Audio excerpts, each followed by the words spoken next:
Today, we welcome to the Global Citizenship Education Interview Series Joseph Haldane. Joseph Haldane is the founder, chairman, and CEO of IAFOR. He is responsible for devising strategy, setting policies, forging institutional partnerships, implementing projects, and overseeing the organization's global business and academic operation. Dr. Haldane has a PhD from the University of London in 19th century French studies and has research interest in world history and politics, international education and governance and decision making. Since 2015, he has been guest professor at Osaka University School of International Public Policy in Japan and co-director of the OSIPP-IAFOR Research Center since 2017.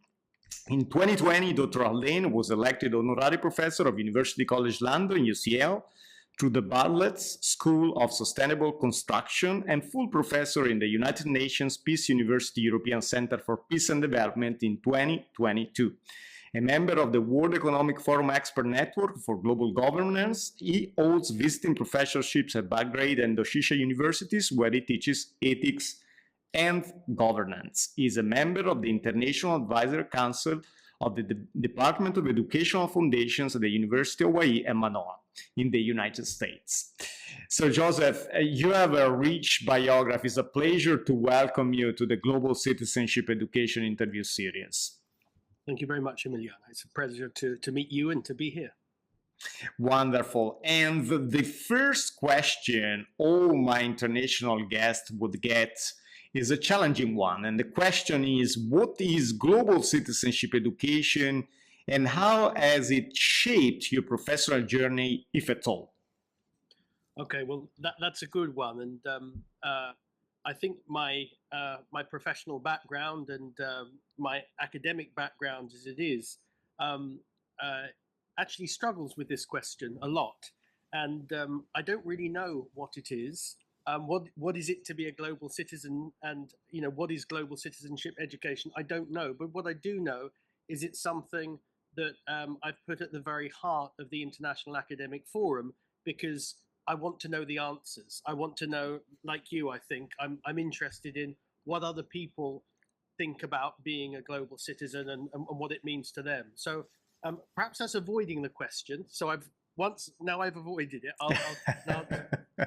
I think global citizenship education means having an eye for the international as well as the domestic, and an eye for and an understanding for the fact that we live in and occupy one planet, and that we have to share resources within this planet, and that we ideally wish to be members of the human race, and members, if you like, in my perspective, it's members of a global academy, and that global academy, of course, is underpinned by dialogue and argument, which is done through writing, through argument, rhetoric, voice, but not through violence and not through conflict in the other forms in which we see in the world. So I think global citizenship education is about appreciating the other, respecting the other, and looking for ways in which we can all sort of develop a sustainable sort of future. Absolutely, absolutely. So you mentioned sustainability, and I want to ask a question about the International Academic Forum. The International Academic Forum is a research-focused NGO based in Japan, and in 2017, IAFOR established a research center at the Osaka School of International Public Policy, a graduate school of Osaka University. How does the important work you're doing at IAFOR, both in Japan and international, relate to notions of global citizens and global citizenship? So we try to get back to the challenging question here. Okay, well, I think what's interesting here is that we live in Japan. And so we probably have similar experiences in that we're forging international careers in a place that struggles with what it means to be international. It struggles in terms of what it means to internationalize. And so when you have schools of international, so OSIPP is the Osaka School of International Public Policy, and it's the old national school of public policy in Japan, but it struggles with being international. And lots of universities in Japan struggle with that notion. There's sort of domestic lines and students, and then there's students that are brought from from other countries, and often there's a difficulty in mixing them, principally for linguistic reasons, principally because of the fact that, of course, Japanese dominates in Japan, and that the lingua franca for these other students tends to be English. So within the School of International Public Policy, what we wanted to do was use the convening power and the international pull of our conferences and our events to be able to allow international students and allow domestic students to, first of all, make friends, get to know each other, but then also to be able to embark on research projects together. So the School of International Public Policy, if you like, was our home. It was the first place that sort of said, well, why don't we do a project together? And that was originally under the founding of His Excellency Ambassador Toshio Hoshino, who's now auditor at the UN. Yeah, so the International Academic Forum, IAFOR, is... IAFOR.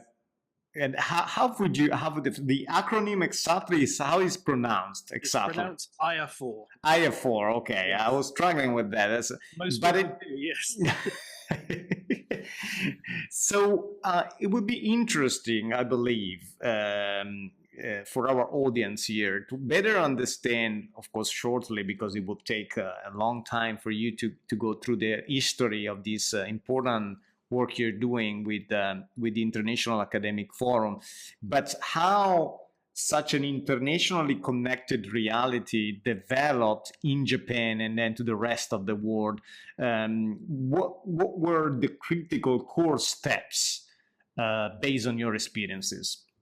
Okay, so to say something about the founding, I'm the principal founder of IAFOR, and I was teaching at a university in Japan, and I wanted to engage in international conferences. And I found that it was quite difficult, because if you didn't speak Japanese, and I didn't speak Japanese, then I would go abroad to conferences in America or the UK, and my background is a historian, and I'd meet Japanese. But I wouldn't be able to meet them within Japan in anything other than language teaching contexts. Yeah. So it was this sort of intuition that led me to go, okay, perhaps we could do something within Japan, because it's a big market. There's more than 700 different universities here. And there are lots of people like myself and Japanese who would like to work in English, who perhaps would benefit from being able to get together and convening. So originally I did this around this interdiscipline of education. But it was also helped by a couple of other things. It was helped by the fact that this was the point, it was 2008, 2009, when big data started to have an impact on communication, principally by what we're doing now, you know, Skype or Zoom or calls like this, enabling people to be able to collaborate across the world. Yeah. And also be able to access archives. People were digitizing things, putting them online, and that allowed people to be able to go over these barriers of nation, culture, and discipline. And they're the three watchwords of IAFOR: international, intercultural, and interdisciplinary. This started in 2009. In 2011, we had the earthquake and tsunami, if you remember, which forced us to go outside of Japan for the first time. And we found that we held an event in the UK, which was very popular. And we thought, okay, we'll be able to expand. And so we did. And now we hold conferences on 3 continents. Of course, we thought there's no point at which international travel will ever break down and you won't be able to hold any events. And then in whatever 2020, exactly that happened. And we were forced to go online totally. But we already had the infrastructure for that. We had already understood that this was where we were going, but this allowed us to sort of, I guess, really take advantage of all the structures we had created. And now we're able to organize about 10 to 15 events in different countries globally, serving about 130 to 140 different nationalities and around 5,000 to 7,000 people a year. So there's lots of people who engage through our conferences, and of course many more through our platform. Yeah, so you do events, conferences, academic events, conferences. There is also a research part. As I was preparing for this video interview, Absolutely. Publications. Can you speak to that just briefly, Sure. and then we move on with another interesting question I have for you? Sure. Okay, so the power of IAFOR is a convening, as a convener. Yeah. So we're able to bring people from around the world. And of course, this is a great comparative and contrastive laboratory. So in developing the program, what we're also doing, and we have 4 different thematics that we're looking at for the next 5 years. And those thematics are humanity and human intelligence, technology and artificial intelligence, leadership, and the last one is global citizenship and education for peace. So it's that last one that perhaps particularly interests you. But what we're able to do is put that as a center and then ask these research questions. And then we have forum and fora, and then we also have a number of publications which would lead through. And of course, we report and publish strategic intelligence reports and briefings on precisely that. So each conference has that, and that then helps us develop program. Very interesting. So I want to ask you, perhaps you kind of anticipated this, but we can get a little bit deeper. If you could discuss a couple of major forthcoming projects with the International Academic Forum.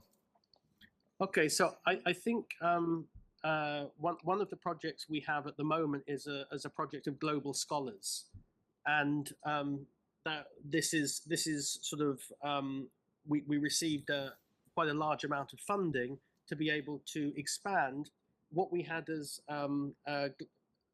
global scholars to be global fellows. So we would have global scholars who we'd fund to come to our conferences, and we had very interesting outputs, but it was limited.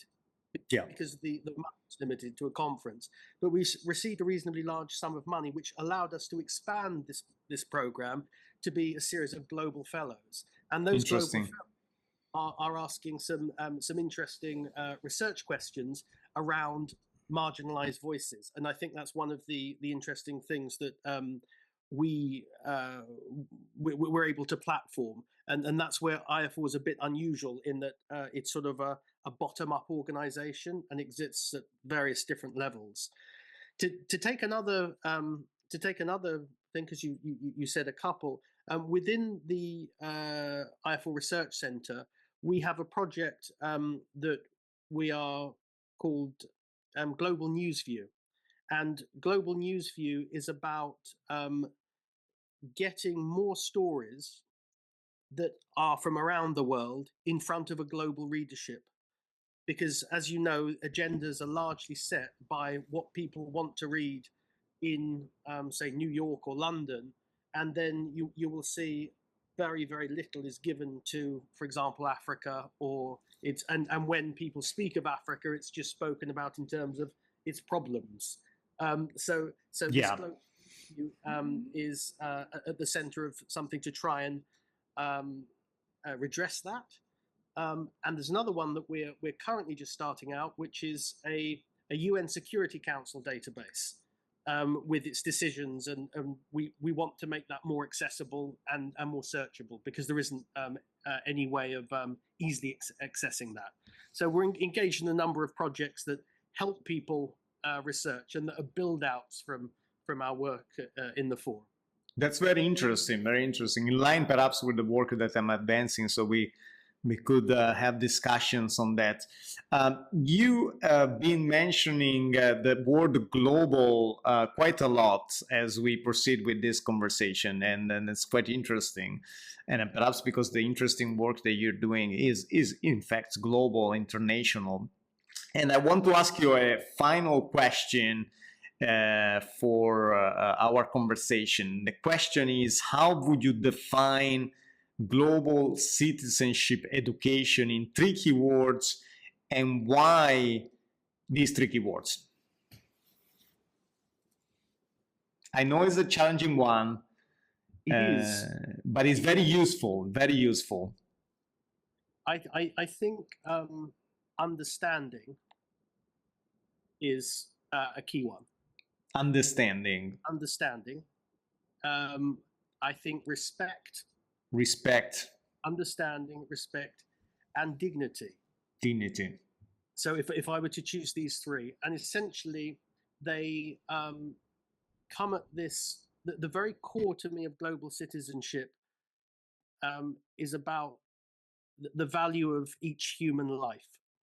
And I don't know if, but there's if you're aware of a writer and an activist called Sumie Su, who was Japanese, who advocated for the rights of the Buraku about 100 years ago in Japan. And one of her key takeaways, and there's an interesting story behind it, I don't have time to give it all now, but the key point is there's nothing more than a human, and there follows that there is nothing less than a human. So I think one of the things in global citizenship education is it asks you and demands of you that you keep this ever in your mind when you're dealing with somebody, when you're talking to somebody, that this is at the core and at the center, because we see this around the world where the first thing you need to do is dehumanize in order to be able to act in ways that are completely barbaric and awful. And global citizenship education is part of what's generally called, I guess, the post-war compact or the rules-based international order that is supposed to stand up for certain rights, responsibilities, but around this concept of there's nothing more than a human, there's nothing less than a human. And so I think these words of these watchwords are those words that would connect with that for me. Absolutely, absolutely. And respect, as you said, is central, understanding, and the wonderful work you're doing, which we discussed here today, is very important. Thank you, Joseph Haldane, for joining the Global Citizenship Education Interview Series, founder, chairman, and CEO of the International Academic Forum. Thank you very much. It's been a great pleasure. Thank you.